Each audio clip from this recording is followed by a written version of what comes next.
ऐसे भी जानते हैं, उनके 2-3 इंट्रोडक्टरी नेम्स हैं जो आजकल सर्कुलेट कर रहे हैं, but so I been seeing her since कभी मैं कभी तुम। मुझे याद है पहले ही सीन में जब उनका और हानिया का सीन था, एंड आई वाज थिंकिंग यार not bad, this girl is doing a good job. पहला सीन है, पहला ड्रामा है, और इतनी बड़ी कास्ट के साथ आप परफॉर्म कर रहे हैं, और कॉन्फिडेंट रखना, अपना कॉन्फिडेंस मेंटेन रखना और इतनी अच्छी परफॉर्मेंस देना एक बहुत बड़ी बात होती है। लेकिन हमें पता नहीं था कि उसके बाद सभी का वो हमें बड़ा दुख देने वाली हैं, और हम कह रहे होंगे सभी का जान छोड़ो तला की। Just joking. I think I sympathize with Sabika on some levels, which we will talk about today. So मुझे भी ज़्यादा ज़ैनब के बारे में नहीं पता, थोड़ा बहुत मालूम है। So आज हम उनके जर्नी के बारे में मालूम करते हैं। She is a digital marketer. She used to work. वो फैशन मॉडल भी रह चुकी हैं, और अब वो ड्रामों में काम कर रही हैं हमारे साथ, हमारे सामने। So उनसे मिलते हैं, उनकी जर्नी के बारे में बात करते हैं, और जानना चाहते हैं हम कि क्या सबीका तलहा को वापस लेने आई है, ये सब चाल है, साजिश है, या वाकई सबीका शर्मिंदा है। So let's find out. अस्सलाम वालेकुम। वालेकुम अस्सलाम, कैसी हैं आप? मैं ठीक ठाक, आप बताएं। I am good. लंबा हो गया इंट्रो ना, मैं नहीं, जज्बे में नहीं, बोलती I'm गई। enjoying it. मैं खुद सोची हूँ कि ये भी था, ये भी था। या but I don't think I have told you this. हमारी जब व्हाट्सएप पे भी बात हो रही थी तो ये मैंने जिक्र नहीं करा, बट अगर आप मेरा रिव्यू देखें तो मैंने ये तब भी कभी मैं कभी तुम के रिव्यू में भी जब मैंने आपको वो सीन में देखा तो मैंने कहा था कि ये जो एक्ट्रेस है नहीं है, इनको मैंने पहले नहीं देखा, लेकिन she is doing a good job. Thank you so much. कैसी हैं आप? I am good.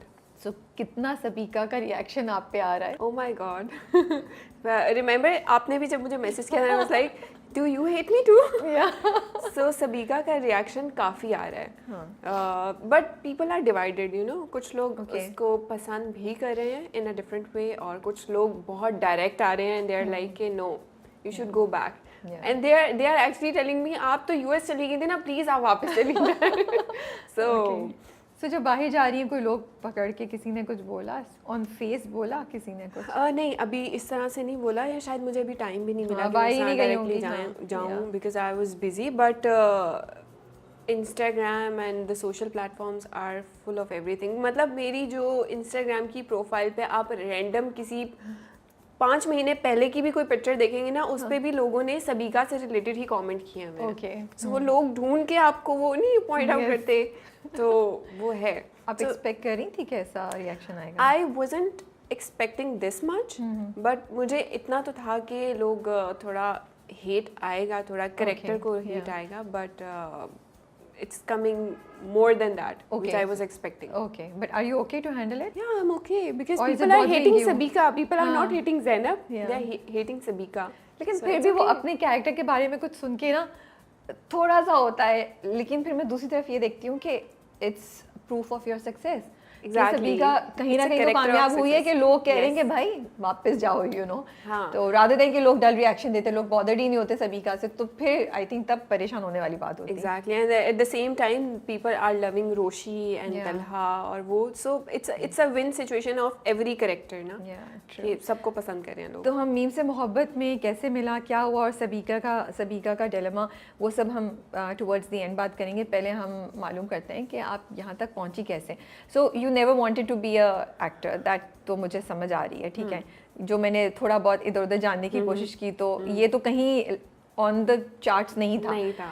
तो क्या बनना चाहती थी बचपन में आप? ओके, सो फॉर मी, अच्छा, मैं ज़िंदगी में जिस स्टेज पे आई हूँ ना, वो मैं करना ही नहीं चाहती थी। Okay, but now I have made peace with my life कि ओके जो आएगा हम करेंगे। अब मैं किसी चीज़ को ये नहीं सोचती कि ये मुझे नहीं करना, क्योंकि इट्स डिसाइडेड कि जो मुझे नहीं करना वो मुझे करना है। But is it also because के कभी किसी पॉइंट पे आपने बोला कि नहीं एक्टर तो मैं कर, या और you had look down on something? जैसे मेरे साथ होता है कि मेरे साथ ये कि मैंने कहा कि मैंने नहीं करना, और वही करना and I actually enjoy it. I don't want to meet that person, but I have to meet that person. So this is the same situation. So now I have made a peace with this thing ना, कि अब मैं कहती ही नहीं हूँ कि मुझे नहीं करना है, मुझे इससे नहीं मिलना, अब जो है वो है। So I have to be nice with every profession now. कल को पता नहीं मुझे जहाज चलाना। सही बात है। किसी के बारे में कुछ कहने से पहले सोचना पड़ेगा, कल हम भी यही कर रहे हो सकते हैं। तो लेकिन मुझे वैसी क्यूरोसिटी होती है, वो लोग जो कभी उन्होंने नहीं सोचा था बचपन में कि वो एक्टर बनेंगे और फिर अब वो एक्टर बन गए, तो वो बचपन में क्या करना चाहते थे? अच्छा, so I belongs to a doctors family. My बाबा वाज अ डॉक्टर, बहन डॉक्टर है, my grandmother was a doctor. तो हमारे वो doctors, coming from the doctors family, assume था कि सबका होता है कि सब बच्चे डॉक्टर बनेंगे, यही होता है. But no, I was a different child in them कि मुझे था कि नहीं, मुझसे नहीं हो पाएगा. I cannot study physics anymore. And then there was like different situations कि अच्छा, फिर बाबा थोड़े नाराज़ भी हुए थे कि नहीं, अच्छा नहीं करना ये, नहीं तो ये कर लो. फिर एज ए डॉक्टर मुझे लगता है कि हमारे यहाँ जो हमारे फादर्स हैं, they don't know much about the media side thing, the commerce side thing. So उनके लिए था अच्छा चलो डॉक्टर नहीं तो बैंकिंग कर लो या इंजीनियरिंग कर लो. And I was like नहीं, मुझे बिल्कुल एक डिफरेंट फील्ड में जाना है. So that was the BBA thing कि मुझे मार्केटियर बनना है, मुझे चीज़ों को डिफरेंट एंगल में लेकर जाना है. सो वहाँ पे he gave up. He said कि जो तुम्हारा दिल आता है करो. सो अब मैं फॉलो अप नहीं लूँगा कि तुम क्या कर रही हो. So then I did what I wanted. I did BBA honours in marketing, and then I wanted to do the MBA, but I started working while I was doing BBA. I started with internship. Then I was a radio presenter too. I did radio for good 4-5 years. Lahore में? Yes. आप लाहौर से belong करती हैं ना, ये तो हम बताना ही भूल गए थे. तो मैं सुबह यूनिवर्सिटी जाती थी, बीच में फिर मैं इंटर्नशिप कर रही थी जहाँ पे वहाँ जाती थी, और फिर मैं रात को रेडियो शो करती थी. यार ये आप लोग 3-4 चीज़ें कैसे करते हैं, मुझे ये चीज़ नहीं समझ आती. How do you survive, how do you find time, and क्यों, वजह ये जानना चाहती हूँ. इंटर्नशिप भी, रेडियो भी और पढ़ाई भी. उस टाइम पे मुझे लगता है यूनिवर्सिटी कॉलेज का टाइम ऐसा होता है, आप बहुत एंथुसियास्टिक होते हैं उस चीज़ में. मुझे ये मैं भी तो करना है, यूनिवर्सिटी कॉलेज में कभी भी इतनी एंथुसियास्टिक नहीं थी. I was that one child. मुझे सब करना था. अच्छा, मुझे ज़िंदगी में मेरा एक गोल था कि मुझे कुछ बनना है, कि लोगों को पता हो कि देयर इज ज़ैनब मज़हर. तो ये तो शुरू से था, दैट वाज माय गोल. ये चीज़ थी. ओके. वो एज एन एक्टर हो, एज ए डॉक्टर हो, टीचर हो, पायलट हो, कुछ भी हो, लोगों को पता हो कि there is a Zainab Mazhar in this world, not even in Pakistan, in this world. माशाल्लाह. ओके, ठीक है.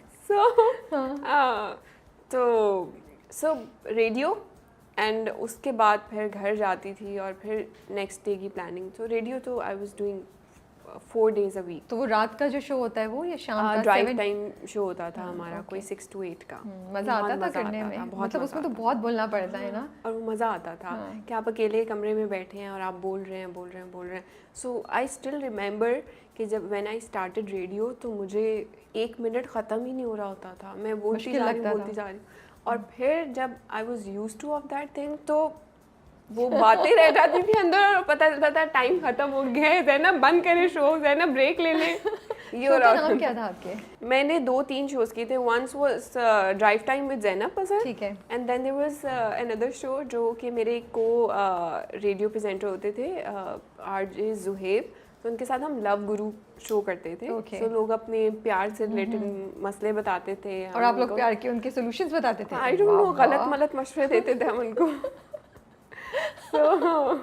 लेकिन रेडियो पे पहुंची कैसे आप? ओके, सो रेडियो पे मैं इस तरह से पहुंची. I was doing educational radio करी थी मैं किनेट कॉलेज में. ओके. सो वो मैं साथ साथ करी थी, and radio was also my subject. I didn't even know radio as a subject पढ़ाया जाता है. होता है, मीडिया स्टडीज़ में होता है. So that was my general subject जो मैं पढ़ रही थी, and then I switch to radio. फिर एजुकेशनल करते करते I got an opportunity to switch to commercial radio. तो वो कमर्शियल रेडियो किया, मुझे मज़ा आया करने में, लोगों से बातें करने में. मैं तो पूरी दिल की भड़ास निकाला करती थी वो 2 घंटे की. जो मैं सोचती थी ना, मैं सब बोल देती थी. और वो इतना ईजी होता था कम्युनिकेट करना लोगों से. द बेस्ट थिंग वाज कि जब आपको फीडबैक आता था ना, लोग आपको एबटाबाद से कॉल कर रहे हैं, लोग आपको मानसेरा से कॉल कर रहे हैं, इस्लामाबाद, मतलब हर जगह से आपको फीडबैक आ रहा है. तो वो फिर आपको और ज़्यादा अच्छा फील होता था कि अच्छा लोग सुनते हैं, लोग कनेक्शन बनता है ना. हाँ, तो that was the good thing. फिर शुरू में